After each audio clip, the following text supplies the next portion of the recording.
Bonjour Rudy Manin, vous êtes donc le président de l'UNAR. En ce mardi 24 mars, la liquidation de la Ligue guadeloupéenne de football a été prononcée par la justice. À chaud, quelle est votre réaction? On s'y attendait.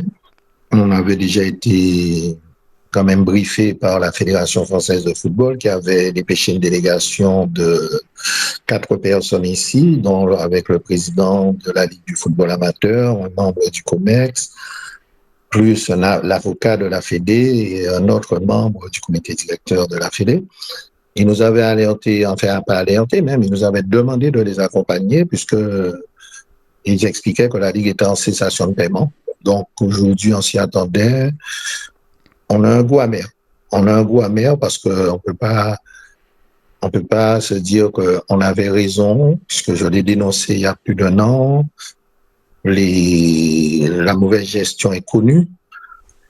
Le non-respect des règlements est connu, les dysfonctionnements sont connus, tout cela, mais ça reste un goût amer parce que cette ligue nous appartient, cette ligue, elle a une histoire et cette ligue, c'est un peu un morceau de la Guadeloupe et de l'histoire de la ligue qu'on retire.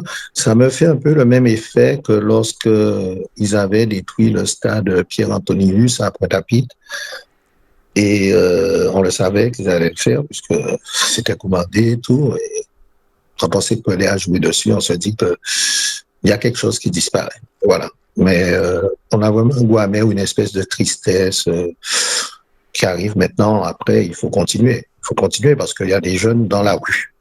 Il y a des jeunes qu'il faut continuer à accompagner.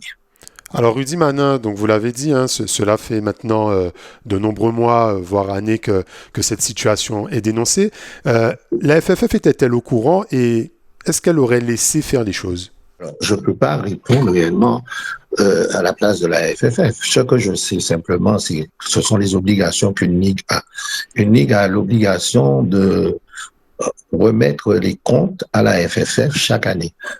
Après, si les comptes ne sont pas sincères, je ne sais pas quels moyens la FFF a à sa disposition pour pouvoir déceler qu'ils ne sont pas sincères.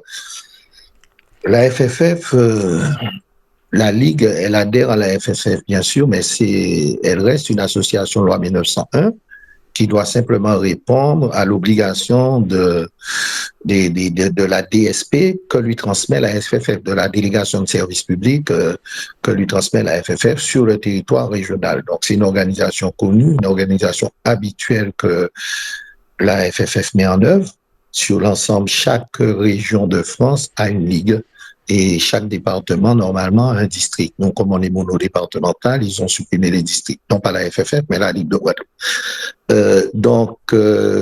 Par rapport à ça, normalement, beaucoup pensent que la FFF pourrait être au courant, aurait cautionné ça. D'autres pensent que non, la FFF n'était pas au courant. L'avenir nous le dira. Mais dans tous les cas de figure, je peux vous assurer que la FFF cherche les responsables. Très bien, donc cette délégation de la FFF qui s'est rendue sur notre territoire, est-ce que vous avez pu discuter avec cette délégation, notamment des championnats en cours qui apparemment pourront arriver à terme. Donc, est-ce que vous avez discuté du nouveau mode de fonctionnement jusqu'à la fin de la saison? Concernant les championnats, il y a une option qui semble se dégager. Alors, j'aurai certainement la confirmation demain ou après-demain parce que pour l'instant, il fait nuit là-bas, sur Paris. Mais il y a une option qui semble se dégager, c'est que les championnats vont au bout et ils reprennent comme si la Ligue n'avait pas, la nouvelle Ligue reprend les clubs au niveau où ils doivent être. Et ceux qui devaient monter en R1 monteront en R1, ceux qui devaient descendre descendront, et etc. Donc ça, c'est pour les seniors. Pour les plus jeunes, la plupart du temps, de toute manière, c'était déjà le cas. Ils préconisent vraiment du brassage. Euh, c'est peut-être pas forcément toujours ce qui est adapté parce qu'il faudrait peut-être faire du brassage territorial, mais voilà. Grossièrement, c'est ça pour les championnats.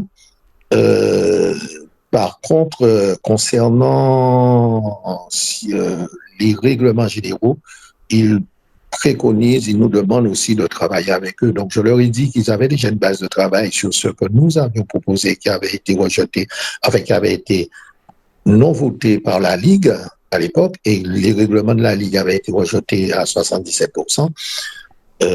Et que je pense qu'il faudrait qu'on commence à travailler sur tout ça. Donc, je sais qu'il y a aussi une réunion demain avec l'association des présidents, de certains présidents de clubs, pour voir un peu comment on se positionne dans cette option où la Fédé voudrait bien travailler avec les présidents de club actuels. Voilà. Mais nous restons disponibles, moi notamment, et d'autres, pour pouvoir travailler, mais s'il y a besoin, là, de manière totalement bénévole, pour pouvoir faire avancer le football et ne pas laisser les jeunes dans la rue. Alors, cette nouvelle ligue devrait voir le jour très rapidement, à la fin des championnats.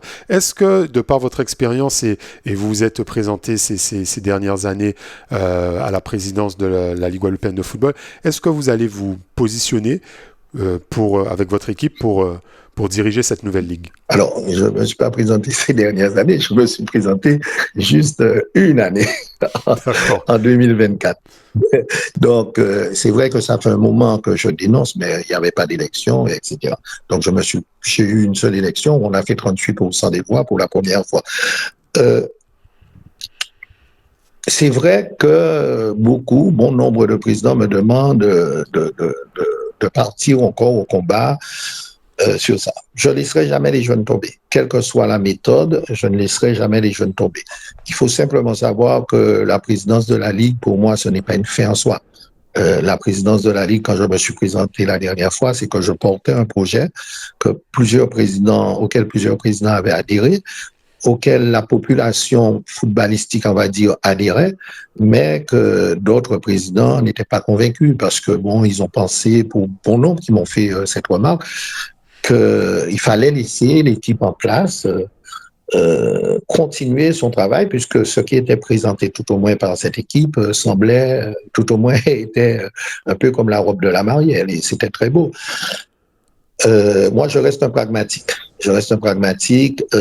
Si je pense vraiment que je peux apporter quelque chose à cette nouvelle ligue dans le fonctionnement et dans ce que les présidents attendent, je serai effectivement de ce combat-là. Maintenant, je vous le dis très clairement, si je vois que la plupart des présidents sont de nouveau en train de repartir sur les mêmes bases parce qu'il est hors de question que l'on relance une nouvelle ligue pour qu'elle ne soit pas pérenne. Et si elle doit être pérenne, elle ne peut pas repartir sur les mêmes bases. Donc, si les présidents n'ont malgré tout pas compris avec cette liquidation de ligue qu'il faut voir le football autrement, c'est-à-dire il faut, puisque c'est le projet que j'avais présenté, avoir un football social plutôt qu'un football soi-disant d'élite. Je vous dirais, je ne vais pas me battre non plus avec tout le monde pour ça, parce que vous n'allez pas vers un combat que vous dites, mais c'est inutile, même si vous le gagnez, vous n'allez pas vers ce que vous pensez être censé et important pour cette jeunesse guadeloupéenne. Moi, c'est ça vraiment mon cheval de bataille. Alors Rudy Manin, donc cette nouvelle ligue, pensez-vous que la FFF va vraiment mettre son nez, entre guillemets, dans la gestion? Est-ce que la FFF va imposer un budget? Oui, bien sûr. En fait, la nouvelle ligue, il faut savoir qu'elle doit répondre à certains critères. Et ce sont des obligations. La FFF, par exemple, a des statuts types pour les ligues. Donc, elle devra, jusqu'alors, tout au moins, à moins qu'il y ait vote au comité exécutif, au comité directeur de la FFF qui déroge à cela, mais ce n'est pas le cas pour l'instant. Cette ligue-là devra se conformer au statut type des ligues qui sont adhérentes à la FFF. Donc, déjà, il y a ça.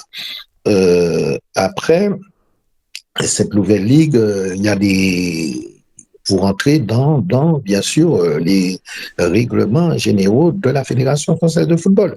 Alors, la FFF ne pourra pas mettre son nez de manière intrusive dans la nouvelle ligue.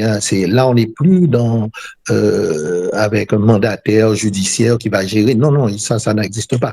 La nouvelle ligue, ce sera une association de loi 1901, comme l'était l'ancienne ligue. Donc, c'est quand même une association qui est indépendante, mais qui devra répondre aux obligations qu'impose la Fédération française de football aux ligues qui adhèrent à cette fédération pour qu'elles puissent leur transmettre, bien sûr, pour qu'elles puissent leur transmettre la DSP qu'elles ont du ministère des Sports. Ça, sportivement parlant, ce sont les nouveaux dirigeants, le nouveau comité directeur de la Ligue qui devra définir exactement s'ils font moins d'équipes ou plus d'équipes. De toute manière, l'idée n'est pas de faire moins d'équipes ou plus d'équipes. L'idée, c'est vraiment de partir sur des projets avec ce qui existe déjà, bien sûr, puisqu'il y a une organisation, de refaire partir le football, parce que si vous décidez que vous faites moins d'équipes, eh bien, vous ferez moins de licenciés. Ce n'est pas le but. La Fédé a récupéré les licences, la gestion, etc. Maintenant, après 1 an, voire 2 ans d'exercice, etc., là, si vous fonctionnez correctement, ce qui n'était pas le cas aussi, vous présenterez un nouveau projet de règlement. Chaque année, normalement, il doit être voté aux différents clubs, à l'Assemblée générale des présidents des clubs, et ces règlements seront votés. La différence qu'il y a avec avant, encore une fois, c'est qu'on demandera aux présidents de club d'être acteurs de ces nouveaux règlements et pas juste de les recevoir, et des fois, pour être honnête, certains ne les lisaient même pas. Quelles sont les conséquences éventuelles vis-à-vis de la CONCACAF? Est-ce qu'il faut repartir à zéro? Déjà, pour l'instant, une fois que la Ligue est liquidée, la fédération a garanti la continuité des compétitions. Donc, vous avez vu, hein, on n'est pas dans le tournoi amical qui est en ce moment. Là, d'ailleurs, ils sont à Saint-Domingue. La Guadeloupe ne s'est pas inscrite parce qu'il n'y a pas d'argent. Donc, vous pouvez participer à une compétition, notamment hors de nos frontières, que si vous avez les moyens d'y aller. La nouvelle ligue sera créée avant que de nouvelles compétitions soient possibles à la CONCACAF. Maintenant, la CONCACAF est un organisme extrêmement, on va dire, rigide, cadré, c'est caribéen, c'est américain, ils ne rigolent pas, ils ne font pas semblant. Quelles seront les conséquences? Ça, c'est à discuter, sachant que la Fédération française de football considère, et ça c'est un fait clair et net, puisque nous avons des excès depuis longtemps, considère que nous dépensons trop d'argent à la CONCACAF, ce qui n'est pas faux, il faut être honnête. La CONCACAF, normalement, il paie tous les déplacements, il paie tous vos besoins. Mais nous, on avait rajouté des besoins autres, notamment des primes excessives à des joueurs, notamment des moyens de transport excessifs, des choses vraiment incroyables, et qui faisaient que le budget même de la sélection avait explosé. Il y avait des choix politiques qui étaient faits en matière de sport par rapport à cette sélection qui font que les budgets ont explosé. Donc la Fédération française de football voit ça comme vraiment un gouffre financier dans l'ensemble du budget de la Ligue guadeloupéenne de football. Donc effectivement, aujourd'hui, ils vous disent qu'il va falloir réduire les dépenses de CONCACAF. Maintenant, si vous avez une direction qui ne sait pas défendre les choses, c'est clair que la fédération va faire des coupes sur la CONCACAF, si tant est soit-il que nous y soyons adhérents demain. Maintenant, je pense que c'est toujours possible, mais c'est un autre chantier, puisque nous sommes là dans une urgence de maintenir les championnats, de continuer de faire fonctionner le football en Guadeloupe, d'arriver à une ligue saine avec la Fédération française de football. La CONCACAF, c'est pour l'instant, selon moi, à travailler, mais avec l'idée que la Fédé ne va pas forcément nous accompagner là-dessus. Alors, Rudy Manin, au début de notre entrevue, vous avez dit que la FFF cherche les coupables. Non, mais la FFF estime aujourd'hui qu'il n'est pas normal qu'il y ait autant de mauvaise gestion. Il faut savoir qu'il y a une loi qui est passée en 2023.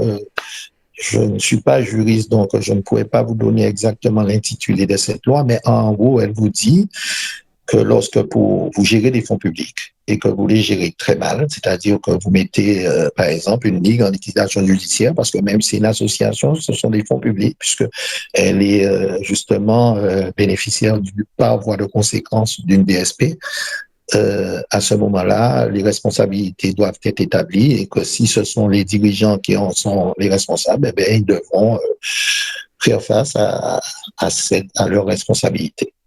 Et voilà, il y a des sanctions qui sont prévues par rapport à ce type de fonctionnement. Et donc la Fédé est dans cette démarche de se demander exactement qu'est-ce qui s'est passé et est-ce qu'il y a une mauvaise gestion, est-ce qu'il y a bien sûr des,